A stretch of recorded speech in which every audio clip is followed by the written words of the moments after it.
Welcome back to the Have You Seen It podcast, a podcast where we review movies that are out in theater and talk about them and talk about other movies along the way. I am Dan, joined by Jessica. Hi. Jared. Hey, how's it going? And Adam. Hey, what's up? And today we are talking about Joker, Folie, Deux. Joker 2. Joker 2. And I think it's going to be some really interesting conversation because I know we've talked a little bit on our own, like one-on-ones. And There may be some controversial takes. I think we were be, holding things back for tonight, but I'm really excited to talk about that. But first, let's jump into a little bit of trivia about Joker. So, Adam? Yeah, I got some trivia. Well, it's not technically on the movie, but it's related to the movie.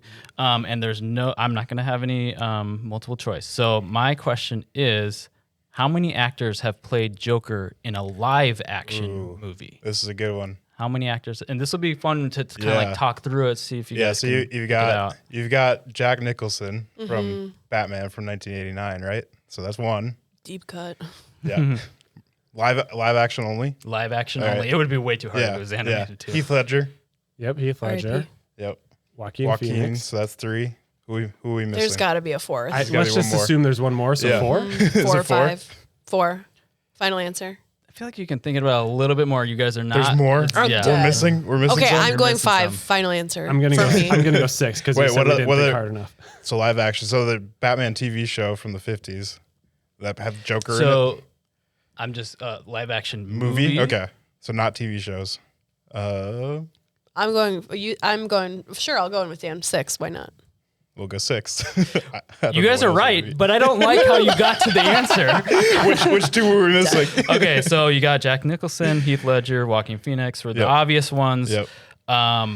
Jared Leto, we forget Oh, about that's Jared right. Leto Yep. in Suicide Suicide Squad, yeah. And then Barry Keoghan in the new Batman, which if you guys haven't seen, he's just at the very end. It's kind of like he's going to be the next villain. And then they did make a movie out of the old The Batman TV show, yeah. And Cesar Romero was Gotcha, okay. the Joker in that. Nice. So 6 Interesting. total. Well, give us a synopsis on the film, Adam. Yeah. So Joker Folie Deux was directed by Todd Phillips, starring Joaquin Phoenix and Lady Gaga were the main two actors. The production cost was crazy on this one. It was we've talked a little bit insane. about Really? Yeah, it was crazy. 200 million, which is pretty much on par with Dune Part 2, Dune right? Part 2 was 190. Yeah. So actually more. So it was more than Dune. And what's even more interesting is I looked up the original Joker, and that was 70 million. So this was, oh my gosh. Bumped from dude. 70 to 200, and I felt like Was that half one of had this to pay for Lady Gaga's? I want to know where well, the budget's going. Yeah, do you know what the breakdown was? I found some of the breakdown on what people are getting paid. So Joaquin Phoenix and Todd Phillips, the director, both are getting 20 million for this, and Lady Gaga is getting 12 million. The interesting thing is Joaquin Phoenix got 4.5 million from the original Joker, but he negotiated to get like residuals. Is that what it is? Oh, sure, yeah. Very well deserved. Which they counted. They estimated that he got 25 million from that, so it ended up being like 30 million For the first one. yeah, with the residuals. But so that's I don't know what else was bringing that production budget up, but that was 200 million. When I watched the movie, I knew that number going in, and I'm a little shocked to I was too. because it wasn't like there's anything excessively grand. Yeah. Some of the stages Yeah, in would the look like really Yeah, good. the production design. dissociation. Yeah, I feel like the production design probably was a big chunk of that. Yeah. There was explosion. But again, like there's other musicals like La La Land, which was 30 million, and they did A lot of they did yeah. a lot of like similar production design on that. And there were one. big names Yeah. in that one too. Yeah. That's true. The earnings. So right now, this is worldwide. The box office numbers are 192.7 million.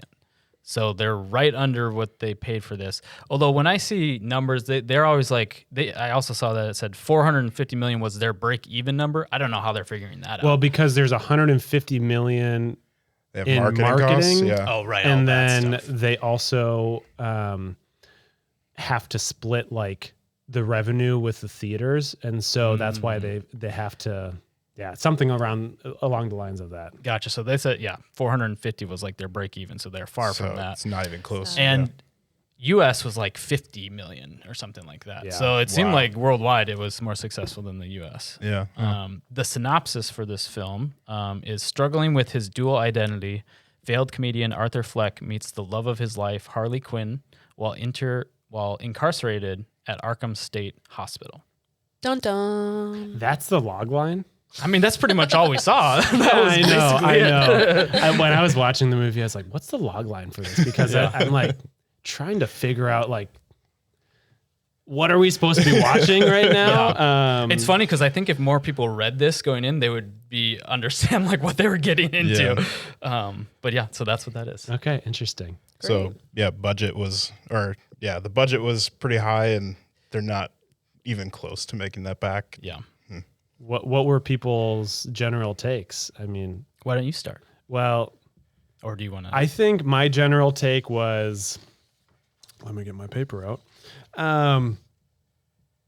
I liked it overall. I had heard all of the hype, or not hype, but I had heard a lot of the, like, people just didn't like the movie. I didn't know why. I actually knew nothing going in to the film.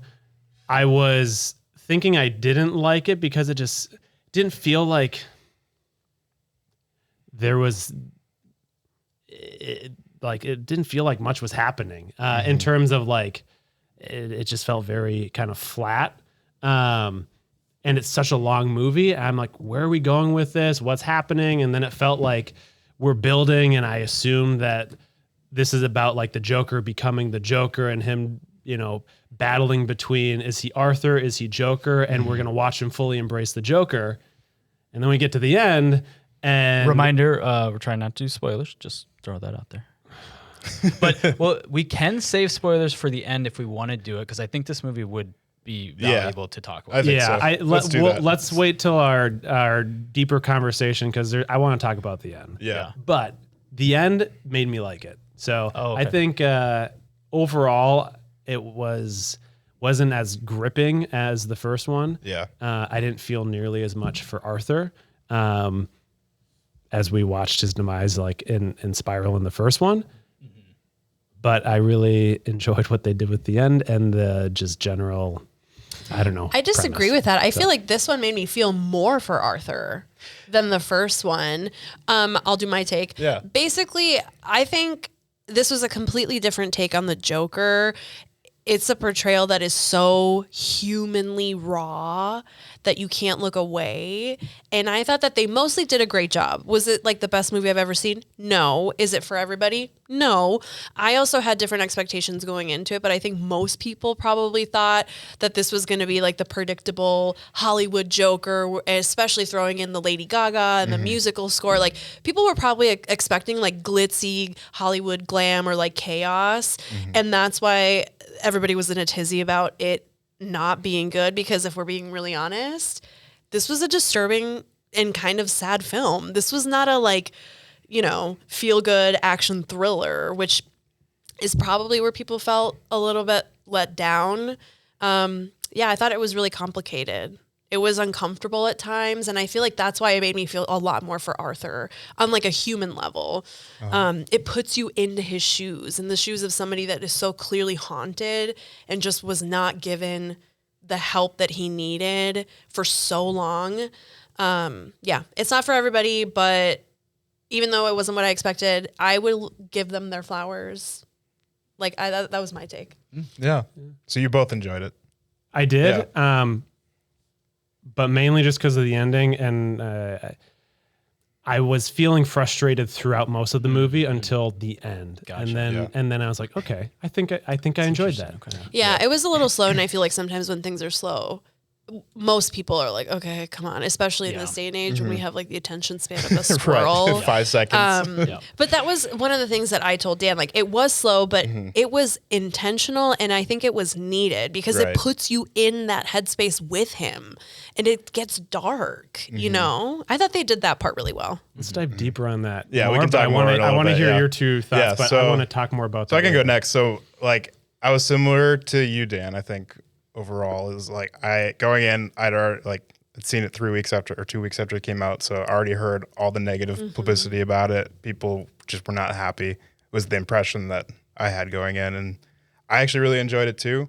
I have the same problems with it that you did. I felt like it was a little boring, especially in the second act, and just didn't move quite as fast as I was expecting, especially compared to like the first movie, because the first movie does have, I mean, the first movie's slow. Like I went back and watched it and it's much slower paced and you still kind of get the same feeling with it, but there's a lot more action sequences in the first one. Yeah, there's more variety of where you're at too in that one. Exactly. Yeah. Whereas this one, we're kind of in one location for most of the movie. Yeah. So it felt slow, but I enjoyed it overall. But also, we see a lot more happen with Arthur as a character in the first movie. Yeah. Right. Which his evolution Yeah. over the course. So I think that keeps us in more versus there's not a whole lot of evolution with Arthur in this film. So I think, in my opinion, I agree. And I think for me, like the biggest problem with the movie I had was just the script. I think they could have done a little bit more to showcase. I mean, I like where we ended up in the movie, but a little bit more to showcase like his evolution throughout this movie. Yeah. I mean, it's really interesting. I'm surprised that we're all so close on opinion with this because I felt the same way. I liked the movie and I really liked the first one. So I feel like this one's similar to the first one with what it's doing, but I agree it's kind of a little bit more boring, which is, it didn't bother me. Honestly, I just wish the ending was a little bit built up a little bit more. I was actually fine with riding that level until the end, but the ending just kind of like spiked a little bit, and that was it. Yeah. And I was wanting it to just go a little further, just to really hit home that ending. I liked the ending. I liked how it ended. Yeah. But I wish it was more impactful. And we were talking like there was a plot point towards the end of the movie that like maybe if that happened a little bit sooner, we can talk more. We can spoil it, but if that happened a little sooner, I feel like it would have been a much stronger ending. Yeah. I thought it was an appropriate ending for how, like, to your point, it was kind of like you almost feel the jab of that ending, right? Where like you feel like, oh, you're taken aback a little bit by it, but I liked it. Like it's uncomfortable. It's like, it feels like, an unexpected attack, you know, on you as a viewer. Yeah. Right. Yeah. We'll say that, talk about that a little bit. But I mean, so one thing that hasn't been mentioned yet is this movie looks amazing. To me, it looks amazing. I think it's probably the best looking film of the year, in my opinion. Yeah. Just how dark and gritty and all the lights were really the cinematography. Yeah, set design. I mean, you're right. You can't fault it from a technical standpoint in terms, it's beautiful. It looks good, sounds good, all amazing acting. Like the acting is really, really good. Yeah. Incredible performance. Lady Gaga, I mean, Joaquin Phoenix definitely carried it. Like Lady Gaga still did a good job, but I mean, you can't fault it there. It really is just how they executed on it, I think. Yeah, it was just their choice. They wanted to make this movie, and I don't think that's what the norm, like a lot of the public was looking for. Right. The last thing that we haven't touched on is this is a musical. It is. Yes. I was a little underwhelmed with the song choices. I liked how they tamed down like the actual like spectacle of it, but the songs did not. I don't remember any of the songs. Yeah, and I think I agree. We can talk about that more too. But I was a little underwhelmed with the musical aspect, and I was a little underwhelmed by the impact of the ending. Those are the things I didn't like about it. Everything else I was with it. So yeah.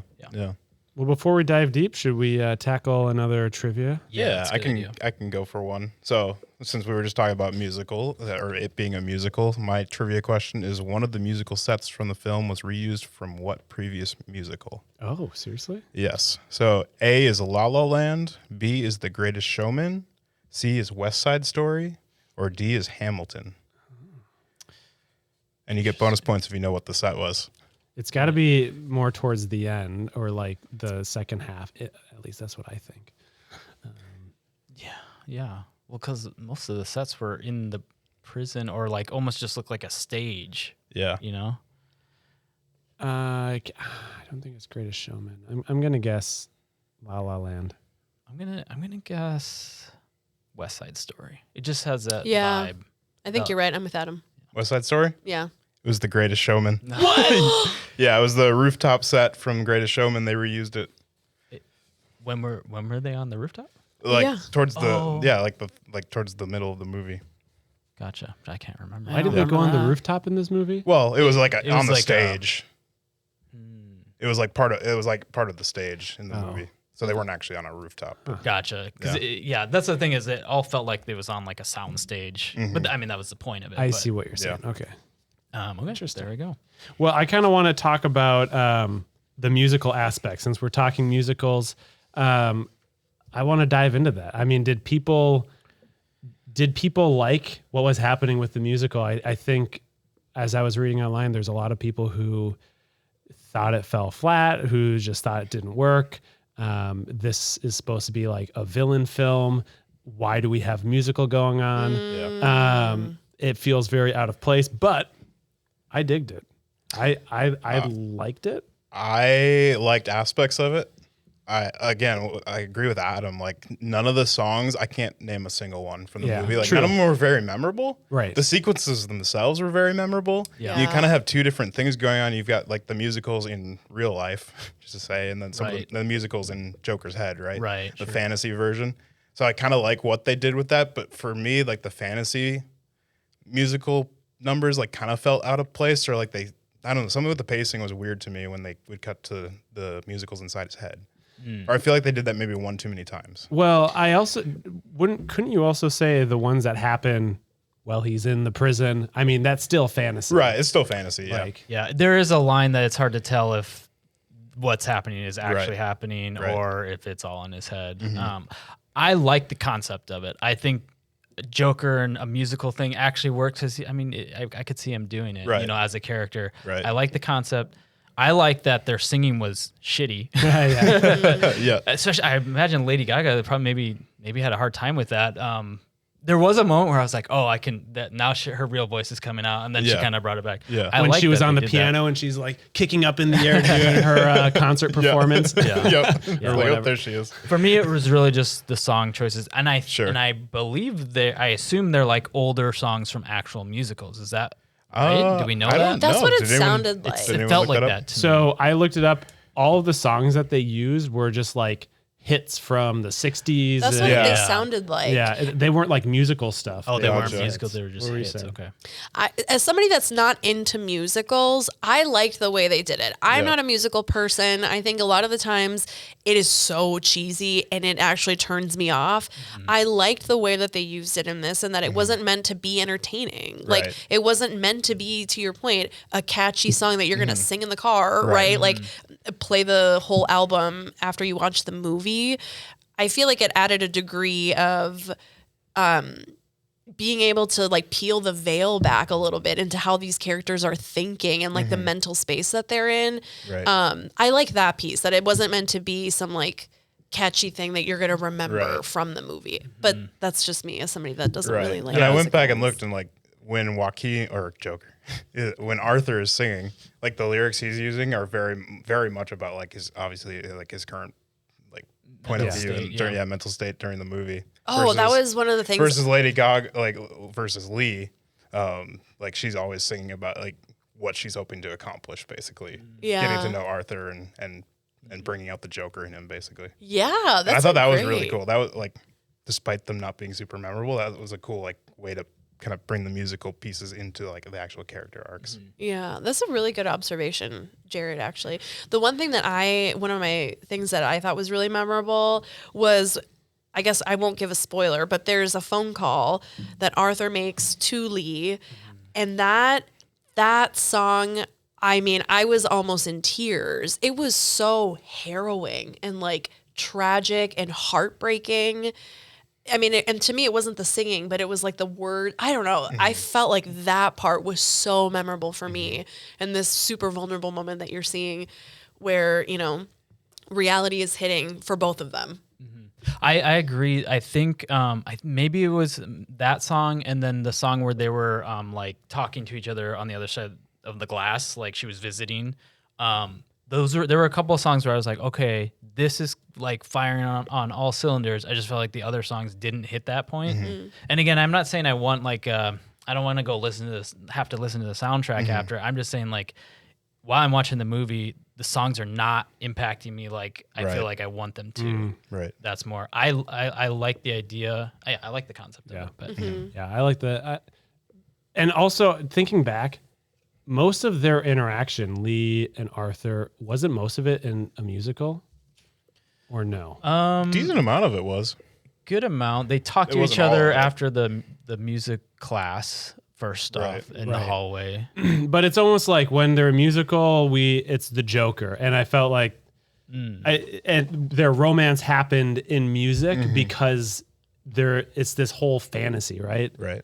The things that the relationship between Lee and Arthur isn't a real relationship. Right. It's like a very this is a tool for Lee in a way, right? Right. Yeah, there's some manipulation happening there. Yeah. for sure. So I thought that was interesting where a lot of it was just this like romanticized fantasy element, which why I liked it. But one thing I saw that I think maybe, I don't know if you guys felt this way. I saw someone comment like they would often derail some of the like emotional building that's happening in the dialogue by just like cutting to musical, or like having the Joker all of a sudden like go to musical, and it just almost like sabotaged the payoff of an emotional build. I don't know if anyone else felt that way, but Yeah, probably. during That may have been why the pacing seemed weird at certain points. I think you're right. I felt like it was more so during the like middle part of it where to me it felt like maybe that was happening more. Yeah. But I like that. I like that it wasn't predictable, because when sometimes you watch a musical and it's like, all right, we're clearly transitioning into like a whole new Yeah, I felt like this was very approachable for people who don't like musicals. It didn't feel It's not. It didn't feel unnatural to the story. It's either. not Lady Gaga musical. It's just Yeah. like, they do singing, but it's not like a traditional musical, like you said. So Yeah. Another thing, so the other thing that I really love about these films, Joker and Joker Folie à Deux, is just the commentary on mental health. And I think it's perfect for a Joker film. So like, I really like that. I think that they had a little bit more to say about it in this one, but not that much to say about it, different from the first one. Right. But my take on this is, I think the first one really talked more about society and how it doesn't support Arthur or somebody like Arthur with, not giving resources and all that, and what happens when society doesn't support people with mental health issues.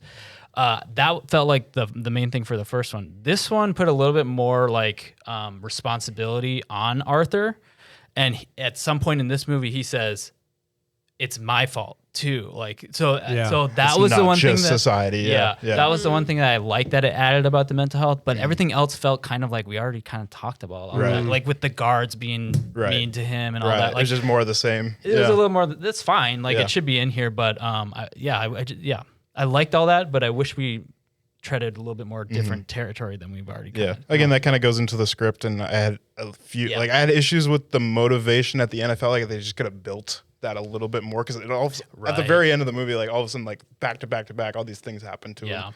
It's like, now there's the character choice. I loved that. There was a couple of things about the ending where I felt, to your point of the things that happened back to back, like basically he was really just wanting to be truly loved for himself. Like at the end of the day, that was kind of what we see in those like big moments at the end.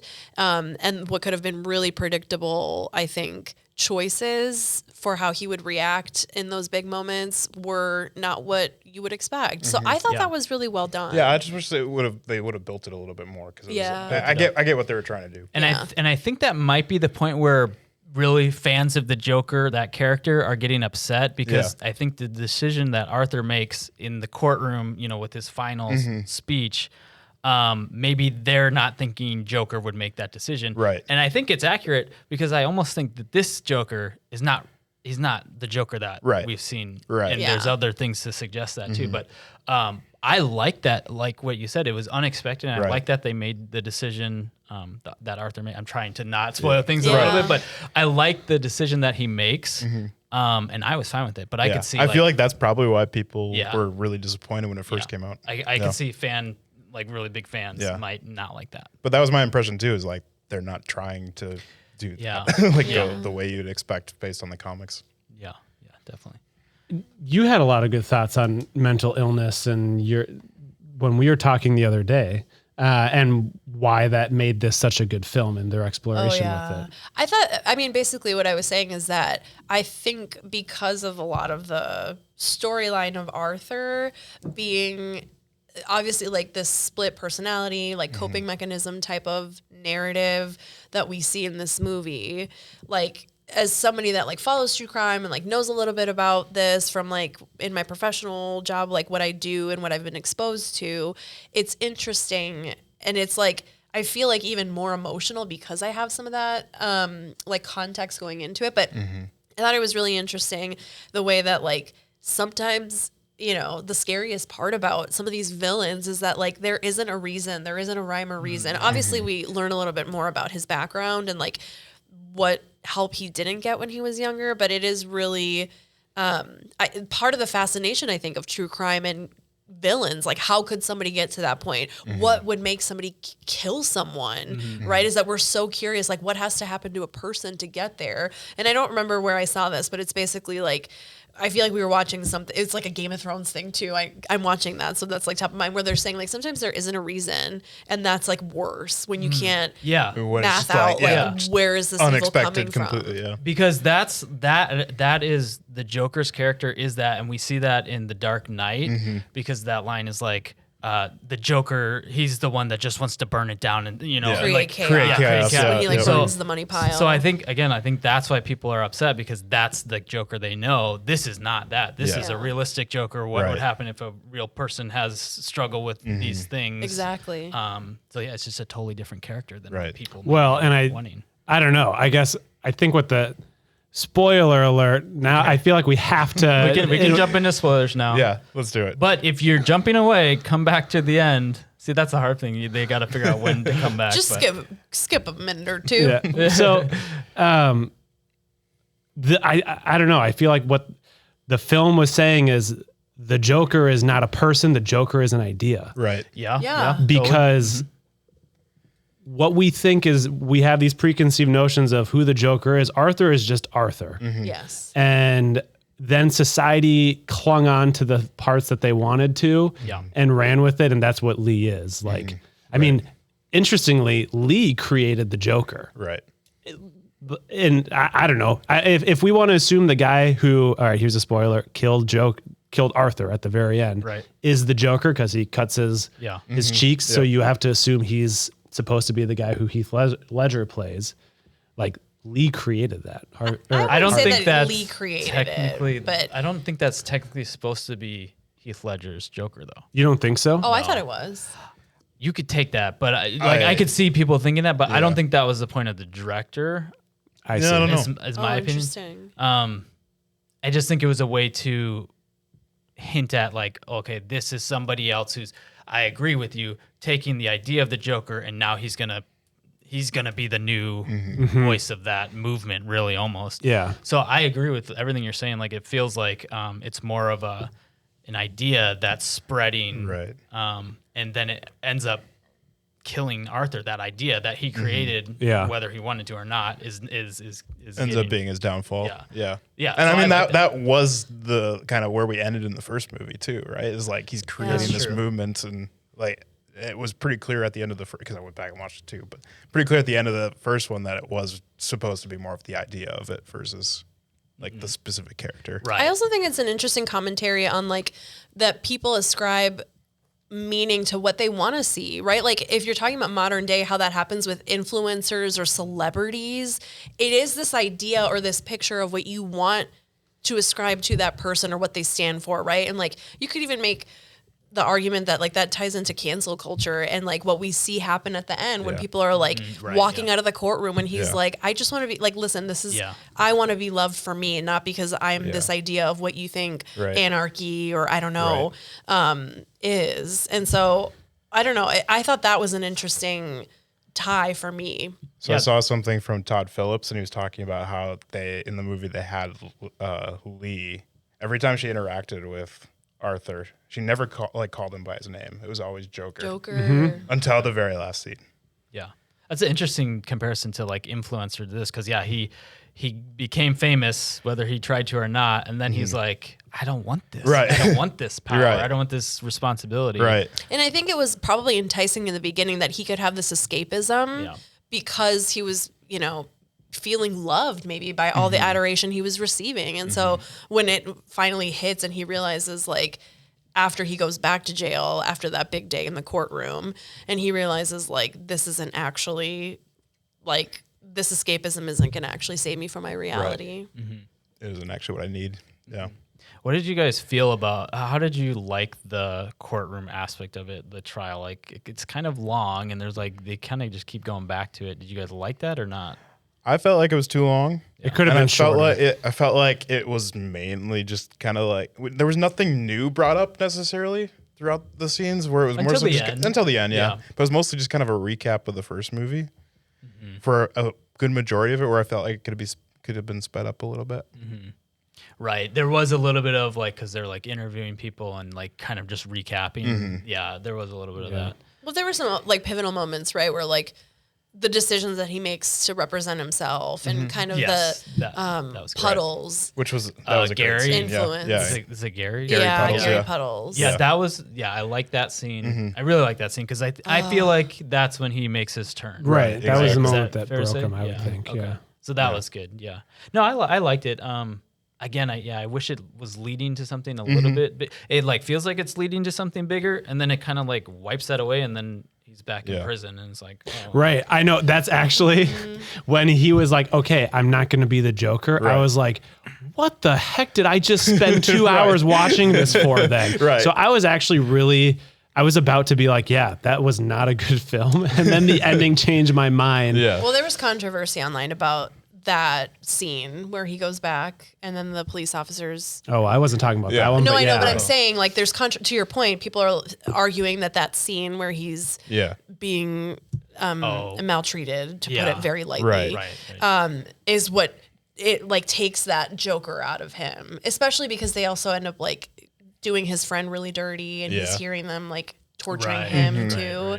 And so that's where I'm saying, I think he comes to the realization like, oh yeah, this fantasy was like just that. My reality is not like, I can't It's escape completely this. different, yeah. Right. See, I wish he didn't go back to prison. I wish he, again, we're just a little in spoiler territory here. I wish he would have stayed out. You know, he escapes the trial and whatever. I wish he would have stayed out in the real world for the rest of it. Yeah. And I still like the idea of the people that he's inspiring killing him. I like that, but I think it should have been happened out there, or it should have been Harley Quinn or Lee or whatever. interesting. Yeah, I'm with you. Like, as soon as we got outside of the courtroom, I was really excited to see where the story went, and then all of a sudden, we're back to we're back to the hospital. It seemed like it was leading to that Yeah. because he was like the other guy dressed up as him. They get him in the cab, and they're like, kind of like, is this like, is this really you? Or because he's kind of like not the Joker anymore. Right. So it seemed to be leading in a good payoff ending, and then it kind of just wiped it away. So that was really, I didn't like that. Hot take, I disagree. I wrote down in my notes, I love that he ran away after they tried to rescue him. That was way too predictable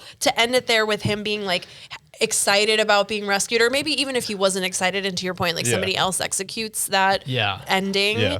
I liked that it wasn't the predictable. I guess what I'm saying, I don't like that he got caught by cops again and they just brought him back. I like that he like jumped out of the car. I like that he jumped out of the Yeah. car. I want him to be, trying to get away from all these people, but I feel like they could have just killed him out there. So apparently there's they cut a number of scenes with Lady Gaga in the film. And there is a musical number, like a longer musical number on the staircase.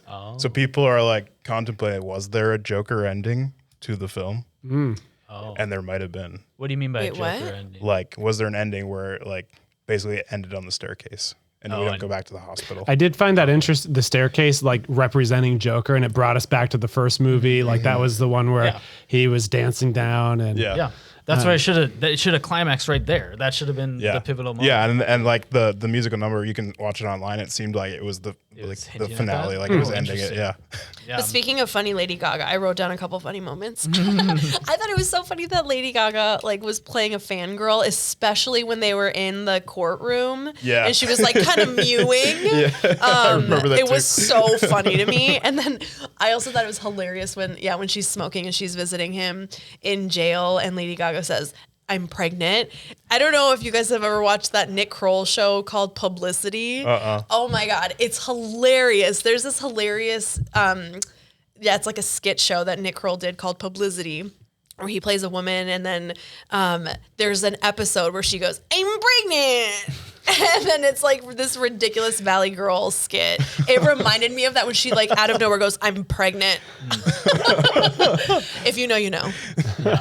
That brings up a good question. Was she pregnant? Was that all in his head? Was that Or is that a they have to bring the Joker out even more? Does it even matter? I think it's manipulative. I do too. So the idea was that she was just manipulating. She was probably trying to give him a reason to be like, oh, that's right. Like, just see that vision of like grandeur, especially now that he's having a kid and like a legacy or whatever it is that guys think about with kids. Speaking of Lee, when we first meet her and Arthur meets her, like, I was not a fan of that moment, how like they instantly just fall in love. I just felt it was a missed opportunity to have a little bit more set up to lead to that versus like all of a sudden, like, you know, they're instantly connected. Right. Dan said, give me a little more romance. however- The thing was, she knew who she did. She recognized him, right? So she kind of knew. So it's almost her like forcing that moment to happen. Yeah. Like she came in with a goal.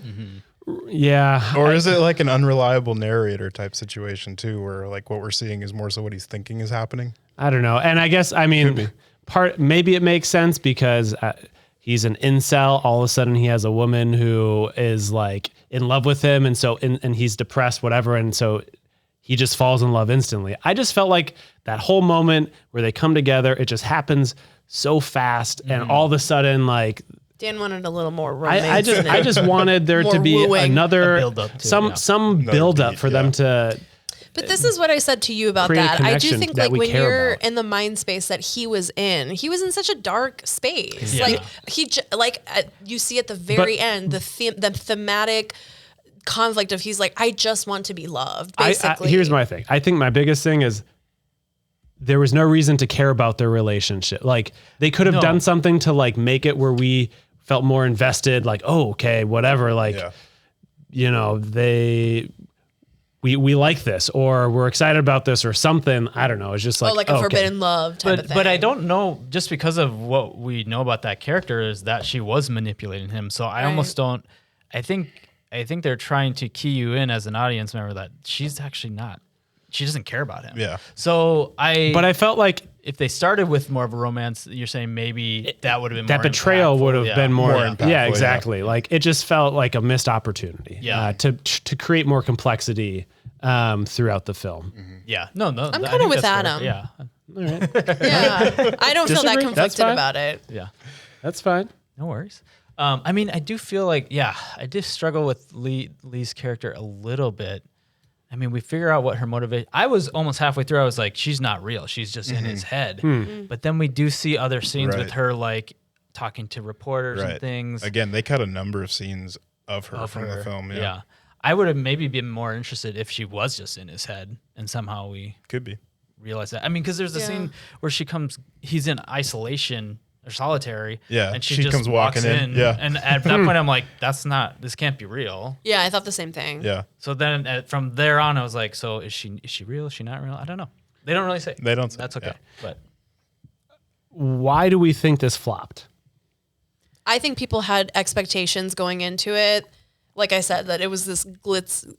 If you watch the trailers, I was super excited to watch it because the trailer makes it seem like they put all the really colorful scenes, all the really like things that would pull you in traditionally to a movie like this. And I think people were expecting the traditional Joker, chaotic, you know, wreaking havoc on a city, and expecting more entertainment. And this was a disturbing film. This was sad. It was depressing, and it was really complicated. It was complicated in a lot of ways, and I think people probably were like, I didn't come here to see this. But what's interesting is so was the original movie. That's true. So like That's a good you point. gotta know that it's gonna be that. But I totally agree with her. I think expectations was the biggest thing that made this flop.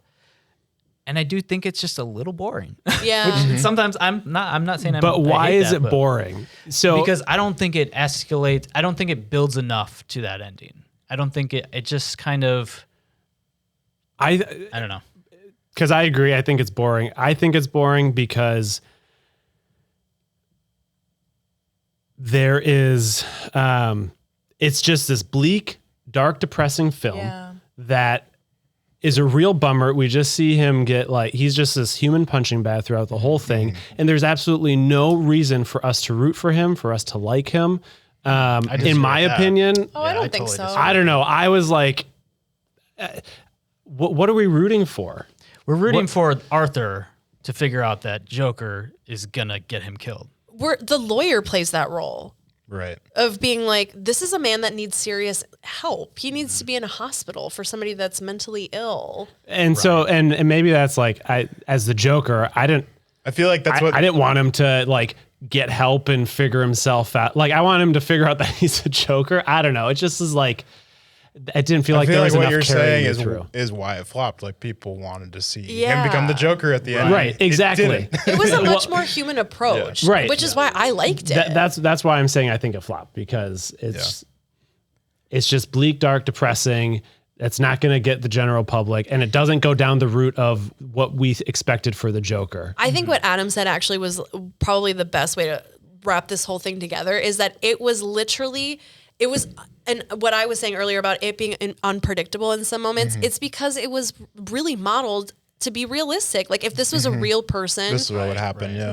And I think that was unpredictable in a way that's not traditionally what you would expect in a movie like this. Yeah, it's almost like this should not be called Joker Folie à Deux. It should be called Arthur Folie à Deux, because this is an Arthur movie. Right. This is not really. Well, it's him realizing he's Arthur. Well, the director actually made a comment. I don't remember where I read this, but he was like, the Joker original should have just been called Arthur, or could have just been called Arthur. Yeah. Another interesting thing about that I heard, I think it was a different podcast. The Joker's name, the character of the Joker's name, has never been said, and it's definitely not Arthur. So, like this again, this is not really the DC universe Joker that we know. Yeah. So, like Arthur was created for the first Joker movie. That's not actually the Joker's first name. Right. I think they do say it in a comic at some point, but it's not Arthur. It's something totally different. So it's just like, I don't know. It's just a different character. I have a lot of love for the two. I think it was a really different take on the Joker. That was interesting to me as somebody that, has been exposed to some of the challenges with mental health that people face and not being able to have access to the support and services that they need. I really liked it. Maybe, I don't know. Yeah, no, it sounds like we all liked We all enjoyed it. Yeah. Which is a little surprising, but I know. Given the reaction from everybody, I'm like, I don't know. This happened with Twisters too. I'm like, I keep walking in with really low expectations, and that's why I probably was like, oh. I will say, if I didn't do my research before watching this movie and understood like it's not what I'm expecting, if I went in blind to this, I probably would have been a little bit more upset or like a little bit more bummed, I guess. Yeah. So that and to be fair, there was like a part of the movie where it's like some of what Dan's reaction was like, I don't know about that, and then I don't know about that. I don't know about that. What about sorry. I was just gonna say that, also, like, you cannot deny the performance that Joaquin Phoenix gives is amazing. It's incredible. Yeah, for sure. Had me in tears. What did you guys think about the cartoon at the beginning? I liked that. I thought that was a fun way to. I thought it was stupid. Oh. I was turned off right away when I started seeing them. Like, what's the point? But also, I mean, maybe it just plays in like everything's a show. Yeah. I mean, it plays into the idea of like Joker versus Arthur, right? Yeah. His shadow. Yeah, the shadow thing was the biggest. The biggest thing. I did agree. I was trying to figure out how is this fitting in. I guess the shadow is the main thing. I do wish it had a bigger. Again, same with the movie. I wish it had a bigger ending that I was like, oh, okay, I get why. It just felt kind of like it felt a little out of place. Kind of meh. I like the idea. Again, I like the Too idea. much like of it. real life. But I just thought it was funny because I was like, it was me. I was the only one in the theater. And then that cartoon played, and then this couple walked in. They completely missed the cartoon. And like, they've missed so much. Right. They had no idea. No reference point. They're gonna be so lost. Yeah.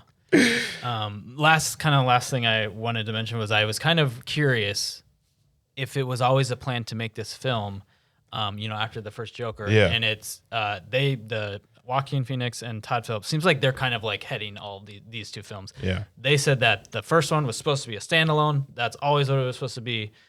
And then somewhere down the line, because it's been a while since that first one came Right. out. 2019, right? 2019. Oh, wow. So like it's 5 been years. longer than I realized. At some point, Joaquin Phoenix had an idea that he said, I want to make another Joker film that's a musical. And he was the one really pushing this. Oh, yeah? And Todd Phillips was Interesting. just like, okay, I'll do it. Oh. If they pay us $20 million, yeah, I'll do it. Like, I feel like that was kind of it. I wonder how they're feeling with its now. performance. Yeah. I'm curious about that. I would- And the other thing is, like, I saw, like, you know how they show these films in, like, Cannes or, like, some of these film festivals.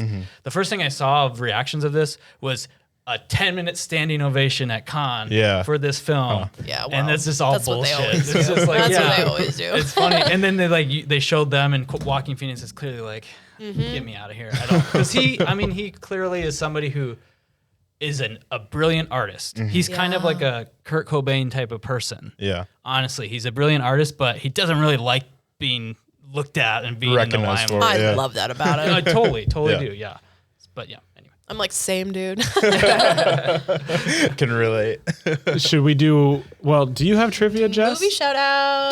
Do you have trivia or no? No. I Hit don't me do with it. a movie shout out. well, we're gonna One we more gotta trivia? do one more trivia and then. Well, I star don't think we ratings. have trivia. Oh, you both didn't. Yeah, I have one more if you want. Oh, All right. sure. All right. Come to the rescue. I gotta find it though. Hit us with a trivia question, Jared. Where was it? Okay.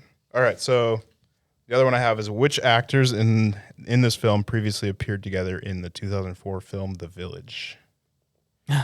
You just watched Just this. watched it. Which two characters? Okay, I know one Yeah, of which them. two actors? I know. I know. We just watched it. I won't say it. Okay, I'm going to guess it's the security guard and Joaquin Phoenix, like the main buddy security guard. I have no idea. Ding, ding, ding. Yeah, you're right. Yeah. Brendan Gleeson. Nice. Has he been around for a while? Because he was in that Irish movie Yeah. last year. What was Banshees that of called? Yeah, Inisherin. Banshees of Inisherin. Yeah, he's in that, and he's in like my other movie that I think I shouted out on the podcast, in Bruges. That was my first. yeah, in Bruges. And he's Mad Eye Moody in the Harry Potters. He's been Oh, he's around. Mad Eye Moody? Yeah, he's Yep. been around. Oh, I didn't realize that. Yeah. Right. And he's in a lot of stuff still. is. Like he's He's awesome. yeah, no, he is good. I like him a lot. All right, what's everyone's rating? Go around the same way we started. I think my rating is 3.5 It's out of 5? out of Out of 5. Out Yeah. of 5, yeah. Yeah, I think mine's the same. I think we did on a scale of 10 last night, but yeah, I think mine would probably be If it was on a 3.5. scale of 10, it would be 7 for me. 7. Yeah, I said 7.5. 7. Okay, so so, a fo- little so bit 4, right? That Well, it's not quite 4. It would be Just 8. true. Oh, okay, yeah. Okay. Somewhere in between that. Okay. I said 3. 3 out of 5. It was average for me. That's fair. This one, I really struggle with this one. I came out of the movie the night, and I talked about it with Maddie, my fiance, I should say. Woo, shout out Maddie. We talked about it, and the next morning I was like, 4 stars. After thinking about it a little bit more, I think I'm bumping down to 3.5. I just felt like there was a lot of missed opportunities that would have escalated it to it. So I'm gonna sit at 3.5 right now. That's how I'm feeling. Yeah. Shocked that it got so many 1s and 2s. Yeah, it's but Yeah, for it undeserving to of be that low, I'm like, Yeah. pff. I mean, superheroes are such a like what do you want to say, like sensitive thing Right. for people. yeah. Don't mess with the source material. Yeah, people are possessive over them. Right. And especially when you like grow up watching these Right. storylines. And maybe that's why I liked it so much, because I'm not really one to like really fangirl over like some specific hero / villain Right. storyline. Like a lot of the time I feel like with these DC movies, and Yeah. I'm like, okay. Yeah. Interesting. Let me throw out some other ratings just so people can see some comparison. Rotten Tomatoes, both critics and audience were 32%. Boo. That's pretty low. And I know the Rotten Tomatoes thing is weird, so I want to remind people how that works. At least my understanding of it is basically like it's a yes or no. So when you do it, it's like, did you like it or did you not like it? So 32% of the people said they liked it, and the rest said they didn't. So that's kind of how that percentage is found. So that's always kind of weird. It's not like a rating. It's not like it's okay. It's not like it's a grade. It's just, did you like it or did you not like it? IMDb was 5.3 out of 10, pretty darn low. Letterbox was 2.5 out of 5. So all these liked it less than all of us. Yeah. It's interesting. Well, I guess they're just not film critics like we are. Yeah. Not as sophisticated to Not get as the deep levels of sophisticated. sophistication in this What's film. weird is the critic. I feel like the critics should like this thing. I know. Right. You That's would think kinda they'd what I like it a would little think. bit more. Right. That's what I was thinking. This is kind Yeah. of shocking, that critic value. But anyway. We love you, Joaquin Phoenix. Before we Keep wrap doing things anything. up, any movie shout outs? I have a movie shout out that I'd love to share because it's spooky season, at least when we're filming this. I rewatched The Pope's Exorcist with my little sister and my dad. I first watched it. I also was raised Catholic, so I feel like this was really a fun one in that it wasn't your traditional exorcism possession movie. It was spooky. It was great pacing. It was entertaining. It was unpredictable. So recommend The Pope's Exorcist. Okay. And it's based on true events. Oh, Dun, dun, it's one of those. Yep. Have you seen it, Jared? No.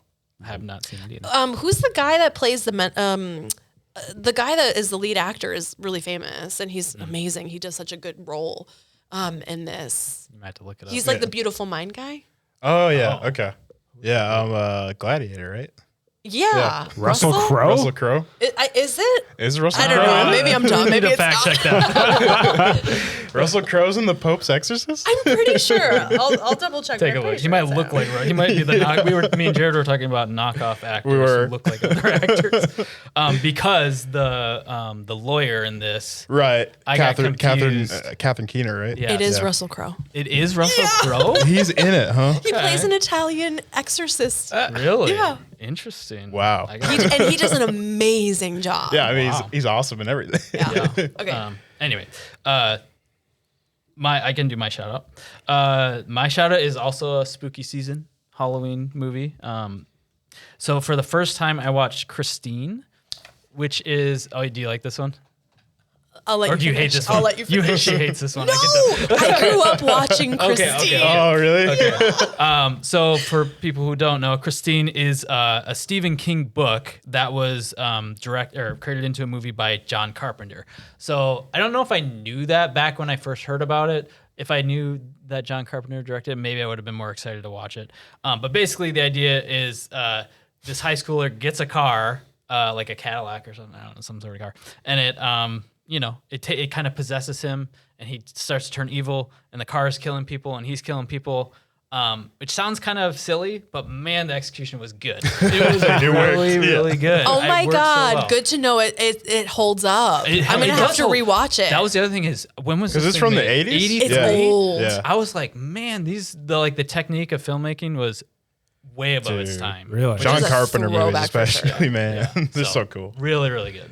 Awesome. I grew up watching that Okay, movie with yeah. my family, and that is such a deep cut. I'm surprised that anybody knows what that movie is. I had a huge crush on Dennis. Oh, the friend, the yeah, jock friend. he's like the all-American, Yeah. like golden boy. for sure. It is. I have to rewatch it now because my sister just texted me a picture that it's I think on HBO or something like that.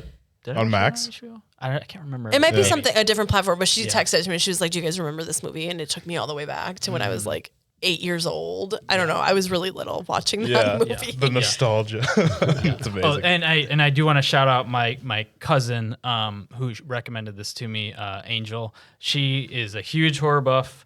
She's a tattoo artist and she has horror tattoos all over her body.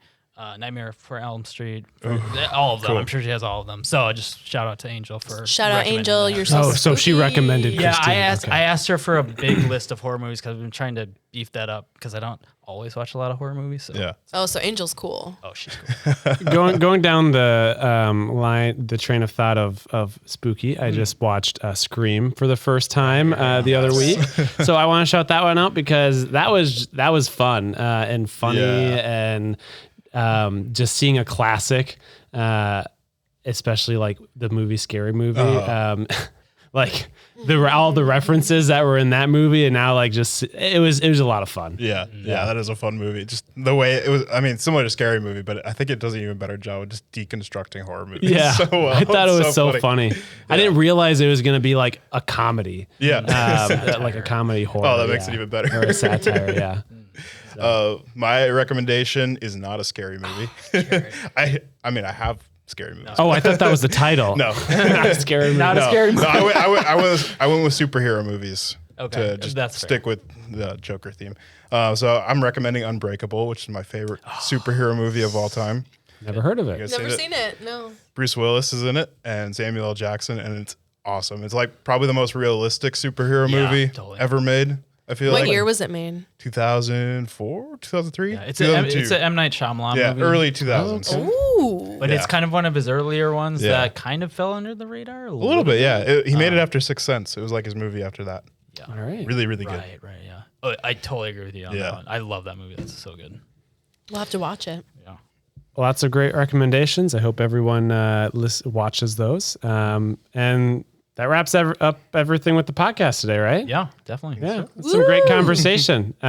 Curious to see what we watch for next Going month. I forward, mean, yeah. Yeah. we talked about below. Gladiator. Comment Oh, below right. what Gladiator you 2? want us to watch. Let's What put the- movie do you want us to review next? Because there's a whole list of ones that are Yeah. coming out, but let us know what you want us to review next. Yeah. Yeah, great shout out, Jess. And follow us if you don't already on Instagram and YouTube, and All the We'll put Apple up a poll. Podcasts. we're on all the podcast sites. So You can vote on our Instagram. We'll do a poll on what movie you want us to watch. I like how next. she's putting work on me, asking me about that. But I can do it. I'm happy to do it. It's a great idea. I think that's a great idea. awesome. All right. Well, I hope everyone has a spooky Halloween, and thanks for listening. All right, see ya. Bye.